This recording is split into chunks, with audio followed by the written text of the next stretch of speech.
Good morning students. जो हमने chapter 11 start किया था तो उसके हमने अभी तक hard words and question answer fair notebook में किया है। Today we will do seen passages from worksheet. Page numbers are 13 and 14। So let's read first. It is a sunny day. कैसा डे है? सनी। सनी का मतलब क्या होता है? धूप। सनी का मतलब क्या होता है? धूप। The three billy goats girl want to go up a mountain. Three. How many? Three. Three billy goats girl कहाँ जाना चाहते हैं? Wants मतलब चाहना। To go up a mountain. वो mountain के ऊपर जाना चाहते हैं। They क्यों जाना चाहते हैं? They want to eat. वो खाना चाहते हैं the sweet green grass. क्या खाना चाहते हैं? Sweet grass. Sweet grass बोले तो मीठी घास। There but they must go over a bridge. लेकिन उनको वहाँ जाने के लिए क्या करना पड़ेगा? एक ब्रिज आता है, ब्रिज को पहले उन्हें क्रॉस करना पड़ेगा। अगर वो ब्रिज को क्रॉस नहीं करेंगे तो वो वहाँ पे नहीं जा पाएंगे, है ना। सो ये था 2 लाइन्स का passage. How is the day? आज कैसा डे है? तो the answer is it is a sunny day. तो we will write start with capital letter. It is a sunny day. It is a sunny day. What do they want to do?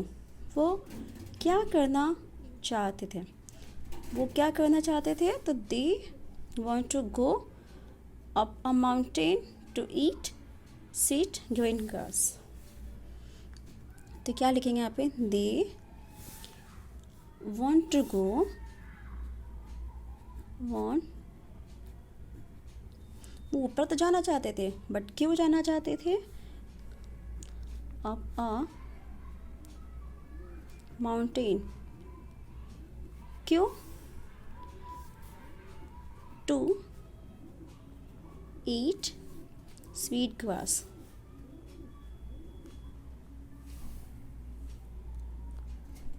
Sweet grass. They want to go up a mountain to eat sweet grass. Question 3. Where must they go? But उन्हें कहाँ जाना पड़ेगा? तो they must go over a bridge first. So we will write, start with capital letter always. They must go over कहाँ पे? अ bridge first. यहाँ पे spelling mistake नहीं होती क्योंकि हमें इसको देख के लिखना होता है। Bridge first. तो क्या हो गया? दे must go over a bridge first. Now right opposites. Opposite का राइट, लास्ट का क्या हो जाएगा? It is a first. Last का ऑपोजिट ये फर्स्ट। तो वी विल राइट लास्ट का ऑपोजिट फर्स्ट। सुर। सुर मतलब खट्टा। खट्टा का ऑपोजिट मीठा। ये हो जाएगा आपका सुर का opposite sweet. So we will write here sweet first and sweet. Write to drawing words. यहाँ पे देखो बहुत सारे ड्राइंग वर्ड्स हैं। एक तो ड्राइंग वर्ड ये है वॉन्ट, गो, ईट। कितने हैं? वॉन्ट, गो, ईट। हम इसमें कोई भी लिख सकते हैं। तो हमने सपोज लिखा यहाँ पे गो, ईट, और यहाँ पे वॉन्ट है तो वॉन्ट भी इस तरह से। इस तरह से ये एक पैसेज हो गया पेज नंबर 13 का। Now we will do page number 14 same as. Now let's read scene passage 2, that is a page number 14. Biggest Billy goat girl shakes his horns. It is HORNS horns. Biggest Billy goat girl shakes his horns. मतलब जो सबसे बड़ा वाला गोट gruff था वो क्या करता है? शेक्स हिज हॉर्न मतलब अपने सींग को शेक करता है, हिलाता है। स्टैम्प्स हिज फुट और अपने फुट को, अपने कदमों को पटकता है। स्टैम्प्स हिज फुट मतलब अपने कदमों को पटकता है। Then he tosses the toll of the bridge. उसके बाद वो क्या करता है, धक्का देता है किसको, ट्रोल को। कहाँ से, ब्रिज के ऊपर से ट्रोल को धक्का देता है। The three billy goats gruff climb up the mountain. जो थ्री बिली गोट्स ग्रव थे वो क्या हो जाते हैं, माउंटेन के ऊपर चले जाते हैं। दे ईट स्वीट ग्रास। वो क्यों ऊपर जाते हैं, स्वीट ग्रास खाने के लिए। और दे आर हैप्पी, और वो लोग खुश हो जाते हैं। तो क्या है ये, biggest billy goat gruff shakes his horns and stamps his foot. Biggest billy goat gruff अपने हॉर्न्स को शेक करता है, हिलाता है, और अपने कदमों को पटकता है। Then he tosses the troll off the bridge. Then वो ट्रोल को ब्रिज से धक्का देता है। The three billy goats gruff climb up the mountain. जो थ्री बिली गोट्स ग्रव थे वो माउंटेन पे जाते हैं, और दे ईट ग्रास, उनको स्वीट ग्रास खाना था, वो खाते हैं। दे आर हैप्पी, खाने के बाद वो हैप्पी हो जाते हैं। तो now question 1, who shakes his horns. तो biggest billy shakes his horns. तो क्या लिखेंगे, कैपिटल लेटर में बिगेस्ट बिली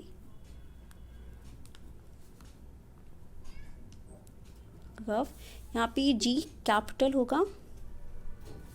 biggest billy goat gruff shakes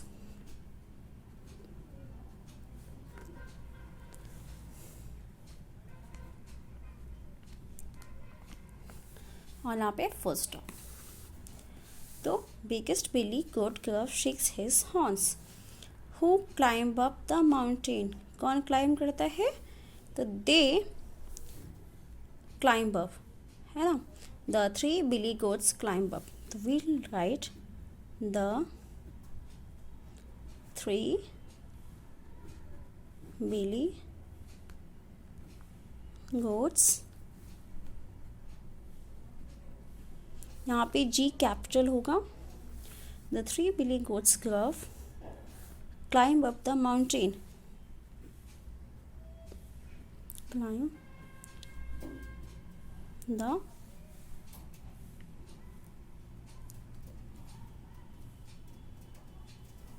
mountain. तो क्या हो जाएगा, the three billy goats gruff climb up the mountain. Who are happy, they are happy. तो दे आर हैप्पी कौन, द थ्री,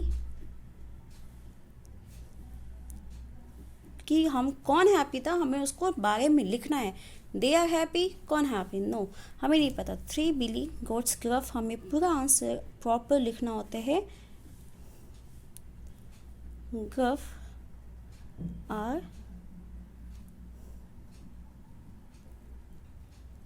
हैप्पी। क्या हो जाएगा, the three billy goats gruff are happy. Now write opposite smallest. Smallest मतलब सबसे छोटा, तो इसका क्या हो जाएगा, biggest. So we will write here biggest. Sad का happy, so we will write happy. Now doing words, write to doing words. Doing words हमें लिखना है। डूइंग वर्ड्स क्या होते हैं, जो हम काम करते हैं। एक doing word shakes, stamps, then tosses, climb, eat, ये सारे क्या हो जाएंगे, doing words. So we can write here shake, stamp, eat, climb, और यहाँ पे और क्या लिख सकते हैं हम, टॉसेस। टॉसेस। तो इस तरह से ये page number 13 and 14 as today's homework आपको करना है। आई होप ये आपको समझ में आया होगा अच्छे से, एंड जो भी डाउट्स होंगे आप क्लियर कर लेते होंगे, और अगर फिर भी ना हो तो आप मुझे कॉल करके पूछ सकते हैं। Thank you students and have a great day.